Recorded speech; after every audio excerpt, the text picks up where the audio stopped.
साल 1980 उत्तर प्रदेश में घने जंगलों से घिरे नदी के किनारे बसे एक छोटे से शहर हरिपुर में कुछ ऐसा चल रहा था जो किसी भी इंसान की समझ से परे था। अमावस की रात थी। जगदीश नाम का एक लकड़हारा देर रात ही लकड़ियां काटने हरिपुर के जंगलों के लिए निकल गया था। वो जब वहां पहुंचा तो सुबह होने ही वाली थी, लेकिन वहां जाते ही उसे एक अजीब सी बदबू आई, जैसे कि कुछ जल रहा हो। इस डर से कि कहीं आग की वजह से पूरा जंगल न जल जाए, वो जल्दी से जंगल के और अंदर भागा। जैसे जैसे वो स्मेल के पास जा रहा था, उसे ऐसा लग रहा था कि जैसे जंगल में कोई उसका पीछा कर रहा है। उसने कई बार चिल्लाकर पूछा कि वहां कौन है, पर उसे कोई जवाब नहीं मिला। तभी वहां ढेर सारा काला धुआं फैलने लगा। उस धुएं में जगदीश को एक औरत दिखी जिसने काली साड़ी पहनी थी। उसकी शक्ल उसके बालों से ढकी थी, लेकिन उसकी आंखें लाल थीं और उनमें एक अजीब सी चमक थी। जगदीश जैसे ही उसके करीब गया, वो औरत एकदम से काले धुएं में कहीं गायब हो गई। कुछ ही देर में वो धुआं भी खत्म हो गया, लेकिन तब जगदीश ने जो देखा, वो देखकर उसके रोंगटे खड़े हो गए। जंगल के बीचों बीच उन्हीं के शहर के एक बहुत बड़े इंडस्ट्रियलिस्ट विष्णु की डेड बॉडी पड़ी थी। उसका धड़ यानी शरीर का ऊपरी हिस्सा गायब था। बस उसका सर, पैर और हाथ बचे थे, जो किसी ने एक दूसरे से सिल दिए थे।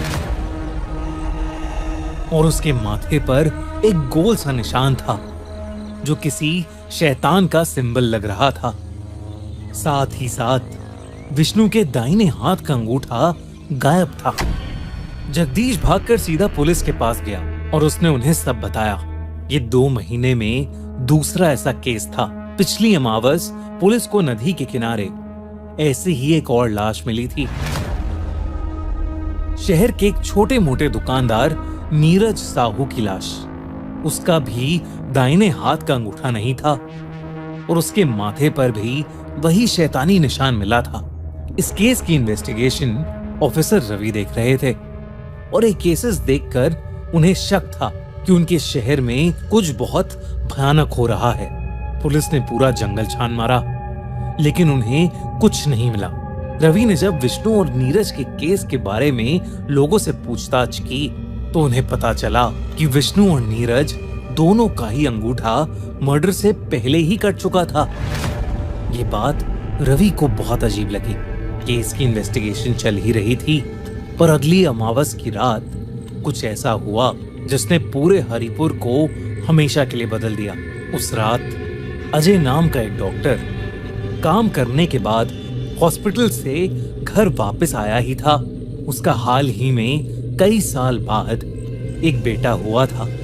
आम दिनों से हटकर उनके घर की सारी लाइट्स बंद थीं, सिवाय कुछ दियों के। अजय बार बार अपनी बीवी को बुलाता रहा, पर उसे कोई जवाब ही नहीं मिल रहा था। और तभी एकदम से उसे महसूस हुआ जैसे कोई उसे देख रहा है। उसने दिया हाथ में पकड़कर जब इधर उधर घुमाया, तो वहां कोई नहीं था। लेकिन तभी अचानक उसके सामने 2 चमकती लाल आंखों वाली एक औरत आ गई। उसे देखते ही अजय बेहद डर गया और उसके हाथ से दिया छूटकर नीचे गिर पड़ा। उसने जैसे तैसे घर की लाइट्स ऑन की, तो उसे दिखा कि उसके सामने काली साड़ी में एक औरत खड़ी है, जिसके बाल बिखरे हुए हैं और वो अपनी चमकती लाल आंखों से उसे देखे जा रही है। जैसे ही अजय ने पूछा कि वो कौन है, वो औरत हवा में कहीं गायब हो गई। तभी अजय को अपने बच्चे के जोर जोर से रोने की आवाज आई। वो भागकर अंदर बेडरूम में गया, तो उसने देखा कि उसका बेटा उनके बिस्तर के बगल में बैठा रो रहा है और बस उसी तरफ देख रहा है जहां से वो औरत गायब हुई। अजय जैसे ही अपने बेटे को उठाने के लिए नीचे झुका, उसका खून सूख गया। बेड के नीचे उसकी बीवी की लाश पड़ी थी, बिल्कुल उसी हालत में। उसका सर, उसके हाथ और उसके पैर एक दूसरे से जुड़े हुए थे, लेकिन उसका ऊपरी हिस्सा गायब था। उसके माथे पर वही शैतानी निशान बना था। अजय उसे देखते ही जोरों से रोने लगा। ये खबर तेजी से फैली और इंस्पेक्टर रवि अजय के घर पहुंचे। अजय की पत्नी का भी अंगूठा नहीं था। जब रवि ने अजय से इस बारे में पूछताछ की तो अजय ने उन्हें एक ऐसा सच बताया जिसे सुनते ही रवि का दिल दहल गया। अजय ने उसे बताया कि बहुत कोशिशों के बावजूद उनका बच्चा नहीं हो रहा था। किसी ने उसकी पत्नी को बोला कि जंगल में एक पुरानी गुफा है, वहां कुछ औरतें हैं जो जादू करती हैं, उनसे जाके मिलोगी तो तुम्हारा काम हो जाएगा। अजय और उसकी पत्नी ने सोचा कि वो ये भी आजमा के देखेंगे।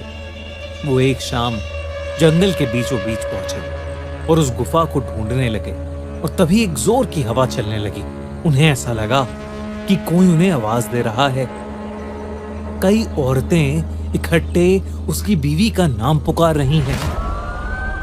जब वो लोग उस आवाज के पीछे गए तो उन्हें एक गुफा दिखी।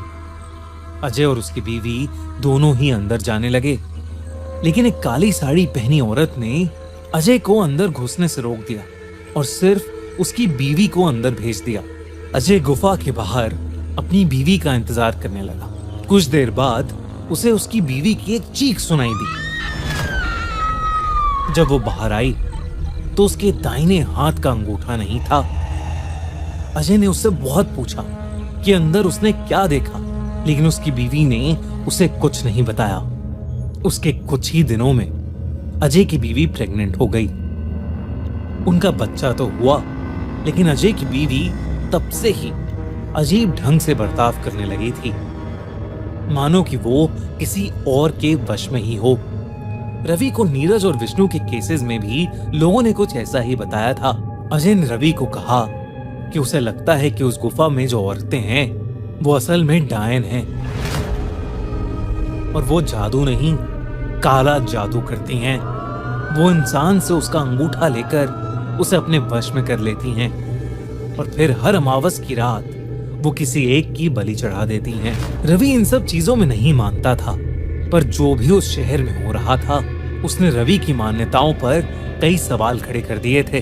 उसी शाम रवि अपने एक हवलदार के साथ उस जंगल में पहुंच गया। जंगल की तलाशी लेते हुए एकदम से तेज हवा चलने लगी और जंगल में अंधेरा छा गया।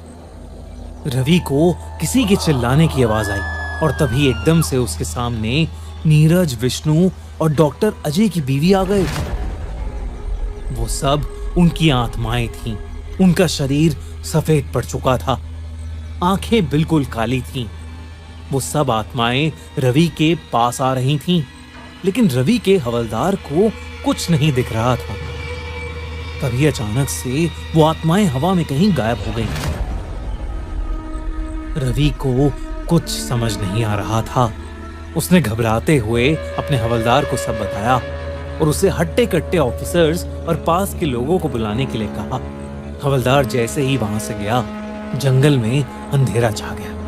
रवि को कुछ औरतों की आवाज आने लगी जो उसका नाम पुकार रही थीं। जब वो उन आवाजों के पास गया तो उसे वही गुफा दिखी जिसके बारे में अजय ने उसे बताया था। उस गुफा में घुसते ही उसे एक अजीब सा काला धुआं दिखा, जिसमें उसे वही काली साड़ी वाली औरत दिखी जिसके बारे में रवि को अजय और जगदीश ने बताया था। उसकी लाल आंखें अभी भी उसके बिखरे बालों के बीच से चमक रही थीं। रवि उस औरत के पीछे पीछे उस गुफा में चला गया। जब वो हवलदार कुछ लोगों को लेकर वापस आया तो उन्हें जंगल के बीचों बीच रवि की डेड बॉडी मिली, बिल्कुल उसी हालत में, सर, दोनों हाथ और दोनों पैर एक साथ सिले हुए, और रवि के माथे पर भी वही शैतानी निशान था और उसके दाहिने हाथ का एक अंगूठा गायब था। इसके बाद सबको यकीन हो गया था कि उस जंगल में डायन रहती हैं जो शैतान की पूजा करती हैं और मासूम लोगों की बलि चढ़ाती हैं। तब से हरिपुर के लोगों ने उस जंगल में जाना ही बंद कर दिया और आज भी माना जाता है कि उस जंगल में डायन रहती हैं। इसके